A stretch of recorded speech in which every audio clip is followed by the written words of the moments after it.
इस तरह से पीएम मोदी अंग्रेजों की उन निशानियों को खत्म करते जा रहे हैं। ये रिपोर्ट देखिए जरा।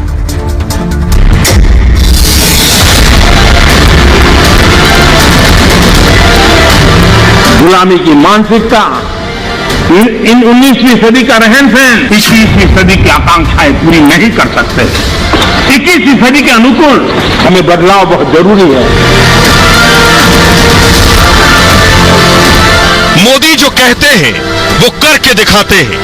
पूरे देश में मोदी गुलामी की एक एक निशानी जड़ से मिटाते जा रहे हैं। जिस अंडमान निकोबार में अंग्रेजों ने अपने नाम पर टापुओं के नाम रख लिए थे, उन पर मोदी ने भारतीय शूरवीरों के नाम के बोर्ड लगाने शुरू कर दिए और इसकी शुरुआत मोदी 2018 से ही कर चुके हैं।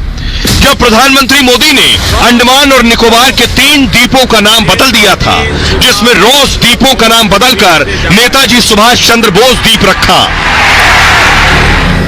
अब से रॉस द्वीप को नेताजी सुभाष चंद्र बोस द्वीप से जाना जाएगा। नील द्वीप को शहीद द्वीप से जाना जाएगा और हैवलॉक द्वीप को स्वराज द्वीप के नाम से जाना जाएगा।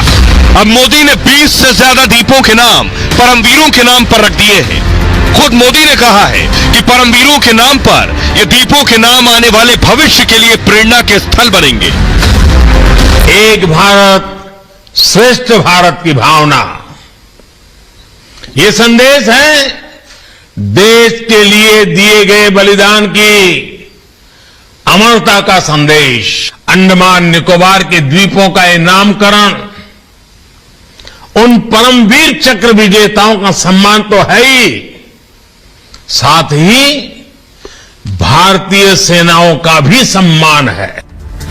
और आइए अब मैं आपको बताने जा रहा हूं, प्रधानमंत्री नरेंद्र मोदी ने कहां गुलामी की निशानियों को मिटाया है, किन जगहों पर थी, अब उनका कैसे बदलाव किया गया। देखिए जरा, ये आप देख रहे हैं भारत का नक्शा। भारत के नक्शे में आप देखिए अंडमान निकोबार में बहुत से छोटे छोटे द्वीप हैं। 21 ऐसे द्वीप हैं जिन सब के नाम बदलकर अब उनके नाम पर रखा गया है जो देश के परमवीर चक्र विजेता हैं, वो हमारे शौर्यवीर। अगली तस्वीर आपको दिखाऊंगा कि ये किस जगह पर है, ये द्वीप कहां पर है, वो तस्वीर मैं आपको दिखाने जा रहा हूं। आइए, वो खूबसूरत डेस्टिनेशन, उन जगहों पर लोग जाते हैं, इसलिए मकसद ये जो आप देख रहे हैं द्वीप अंडमान निकोबार में, ये वो द्वीप हैं जिनके नाम बदले प्रधानमंत्री नरेंद्र मोदी ने, और इन द्वीपों के नाम देश के लिए शहीद हुए, बलिदान देने वाले परमवीर चक्र विजेताओं को दिए गए हैं। आइए अब आपको बताता हूं कि द्वीपों के नाम क्या क्या रखे गए हैं, किन किन शहीदों के नाम पर रखे गए हैं। देखिए जरा, ये आप देख रहे हैं, ये है वो द्वीप। सबसे पहले आप देखिए, कैप्टन विक्रम बत्रा करगिल युद्ध में शहीद हुए, दुश्मन से आमने सामने की लड़ाई लड़ी और 5 दुश्मन सैनिकों को मार गिराया था। गंभीर हालत में दुश्मन पर ग्रेनेड फेंका था, शहीद होकर भी देश को जीत दिलाई थी, तो उसका नाम कैप्टन विक्रम बत्रा द्वीप रखा गया। अगला द्वीप जिसका नाम रखा गया कैप्टन मनोज पांडे, करगिल युद्ध में 1999 में शहीद हुए, 2 पोजीशन पर दुश्मन को खदेड़ दिया था। तीसरी पोजीशन पर कंधे और पैर में गोली लग गई थी उनके, गोली लगी फिर भी दुश्मन पर हमला किया और घायल हालत में भी खालूबार को जीत लिया था। अगला द्वीप जिसका नाम मेजर शैतान सिंह के नाम पर रखा गया, मेजर शैतान सिंह भारत चीन युद्ध में 1962 में लड़े, चुशूल घाटी की हिफाजत पर तैनाती हुई थी उनकी। भारतीय सेना की टुकड़ी में 120 जवान थे, दिलचस्प देखिएगा, 120 जवान, और दुश्मन की 62,000 की फौज से मुकाबला किया था। 10-10 चीनी सैनिकों से अकेले लोहा लिया था उन्होंने, और मेजर शैतान सिंह के हाथ में उस वक्त गोली लग गई थी, जिसके बाद घायल हो गया तो पैर से मशीन गन चलाने लगे। सोचिए जरा, हाथ में गोली लगी, हाथ से गोली नहीं चला सके तो पैर से मशीन गन चलाई। अगला नाम हवलदार अब्दुल हमीद, भारत पाक युद्ध 1965 में उनके नाम पर द्वीप का नाम रखा गया। युद्ध का मैसेज सुना तो छुट्टी छोड़कर पहुंच गए थे, ग्रेनेड से पाकिस्तान के टैंकों को उड़ा दिया था, 1-2 नहीं 7 टैंकों को अकेले उड़ा दिया था अब्दुल हमीद ने। उसके बाद मेजर होशियार सिंह के नाम से एक द्वीप का नाम रखा गया। भारत पाक युद्ध में 1971 में लड़े, डर कर भाग खड़ी हुई थी पाकिस्तानी सेना। होशियार सिंह का जज्बा देखकर घायल हालत में भी 2 घंटे तक लड़ते रहे थे। कई पाकिस्तानी सैनिकों को ढेर कर दिया था और जीते जी वीरता का सबसे बड़ा पदक मिला उन्हें। 1998 में प्राकृतिक कारणों से उनका निधन हुआ था। एक और द्वीप जिसका नाम कैप्टन योगेंद्र सिंह यादव के नाम पर रखा गया। करगिल युद्ध 1999 में वो लड़े। टाइगर हिल का टाइगर भी कहा जाता है कैप्टन योगेंद्र सिंह को, और 17 गोलियां लगी फिर भी जंग लड़ते रहे। परमवीर चक्र पाने वाले सबसे युवा सैनिक थे और जीवित रहने के दौरान ही परमवीर चक्र मिला था। अगला नाम है मेजर सोमनाथ।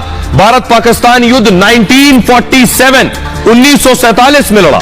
एक हाथ में प्लास्टर, दूसरे में मशीन गन, और 6 घंटे तक दुश्मन फौज को रोक कर रखा था मेजर सोमनाथ ने। 200 से ज्यादा घुसपैठियों को मार गिराया।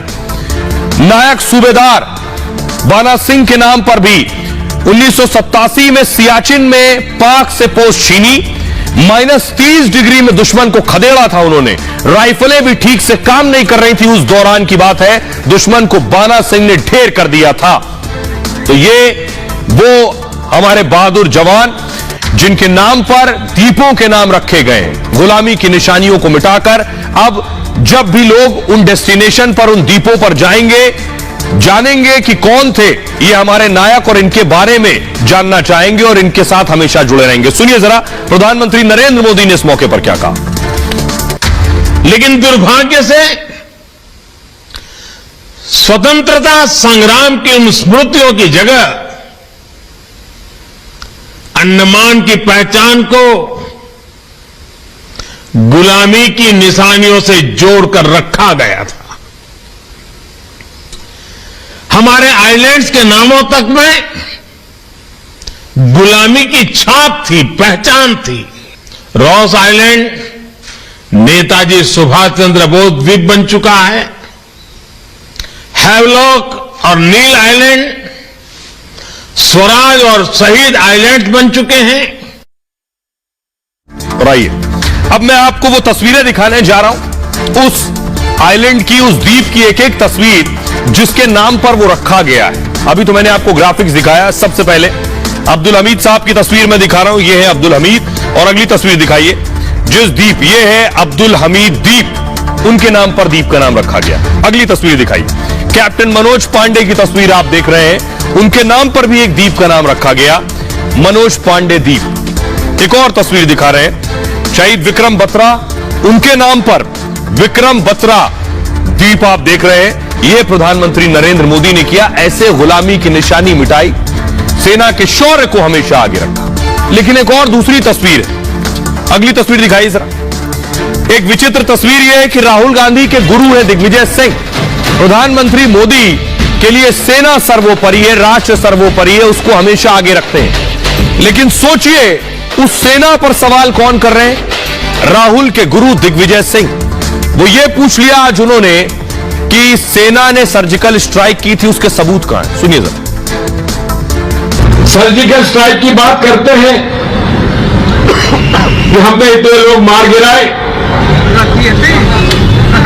लेकिन प्रमाण कुछ नहीं। केवल झूठ का पुरंदा से ये राज कर रहे हैं। आज तक उस घटना की जानकारी न संसद में उन्होंने पेश की, न जनता के सामने रखी।